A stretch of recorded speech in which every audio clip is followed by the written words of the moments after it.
नमस्कार दोस्तों, स्वागत है आपका ज्ञान चक्षु के एक और एपिसोड में। दोस्तों, आज हम आपके लिए एक बहुत ही प्रेरणादायक कहानी लेकर प्रस्तुत हुई है जो कि आपको मोटिवेशन से भरपूर कर देगा।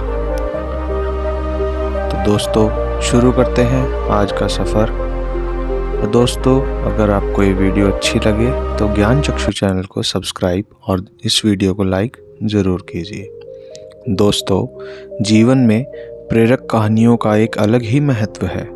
जीवन में अक्सर ऐसे क्षण आते हैं जब हम स्वयं को निराशा के भंवर में फंसा पाते हैं। ऐसे में किसी के बोले गए प्रेरक शब्द या कहीं लिखे प्रेरक वाक्य या फिर प्रेरणादायक कहानियाँ हमें निराशा के उस भंवर से बाहर निकालकर नए जोश का संचार करती है।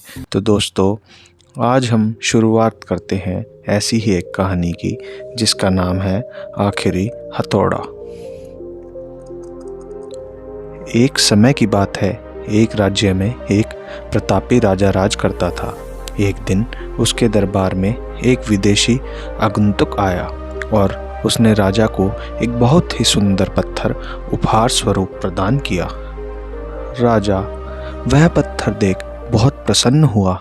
उसने उस पत्थर से भगवान विष्णु की प्रतिमा का निर्माण कर उसे राज्य के मंदिर में स्थापित करने का निर्णय लिया और प्रतिमा निर्माण का कार्य राज्य के महामंत्री को सौंप दिया।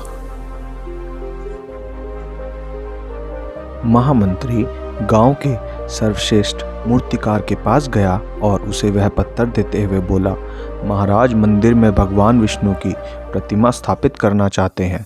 7 दिवस के भीतर इस पत्थर से भगवान विष्णु की प्रतिमा तैयार कर राजमहल पहुंचा देना। इसके बदले तुम्हें 50 स्वर्ण मुद्राएं दी जाएंगी। 50 स्वर्ण मुद्राओं की बात सुनकर मूर्तिकार खुश हो गया और महामंत्री के जाने के उपरांत प्रतिमा का निर्माण कार्य प्रारंभ करने के उद्देश्य से अपने औजार निकाल लिए। अपने औजारों में से उसने एक हथौड़ा लिया और पत्थर तोड़ने के लिए उस पर हथौड़े से वार करने लगा, किंतु पत्थर जस का तस रहा। मूर्तिकार ने हथौड़े के कई वार पत्थर पर किए, किंतु पत्थर नहीं टूटा।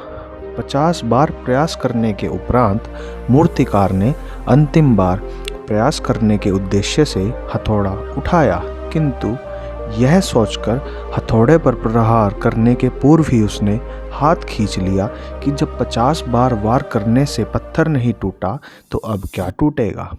दोस्तों, यही उस मूर्तिकार की सबसे बड़ी भूल थी।